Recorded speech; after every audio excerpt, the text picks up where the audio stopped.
দৈনিক করতোয়া 13ই ফেব্রুয়ারি বৃহস্পতিবার 2025। বাগাইর মাছ বিক্রিতে অভিযান। পুরাদহ মেলা 28 কেজি কাতল ও 15 কেজি মাছ মিষ্টি 2 কোটি টাকা বিক্রি। বগুড়া গাবতলী পুরাদহ মেলায় বড় সাইজের একটি কাতল মাছ নিয়ে এক হাঁক ডাক করে ক্রেতা আকর্ষণ করছেন মাছ ব্যবসায়ী সাহেব আলী।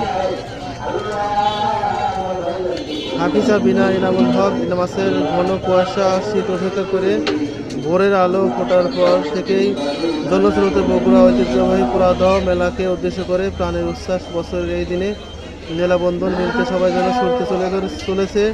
এভাবেই 400 বছরের পুরনো বগুড়ার ঐতিহ্যবাহী পুরাদহ মেলা লাখো মানুষের পদচারণা হয়ে মুখরিত হয়ে ওঠে দিনভর। সারা দেশে এই মেলা বিখ্যাত হয়েছিল নদীতে 100 কেজি 70 কেজি বাগাইর মাছের জন্য।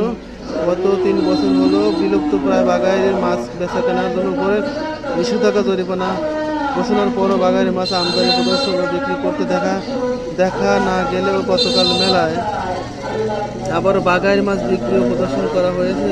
তবে সর্বশেষ পর্যন্ত এই মাছ বিক্রিতে অভিযান পরিচালনা করে বন্য প্রাণী সংরক্ষণ অধিদপ্তর। মেলায় এবার বড় মাছের মধ্যে উঠেছিল 30 কেজির বাগাই, 28 কেজির কাতল। এছাড়া বরাবরের মতো মেলায় 2 কেজি আকর্ষণীয় ছিল 10 থেকে 15 কেজি মাছ আকৃতি মিষ্টি। এবছর মেলায় 2 কোটি টাকার মাছ এবং মিষ্টি বেচাকেনা হয়েছে জানিয়েছেন আয়োজক আব্দুল মজিদ।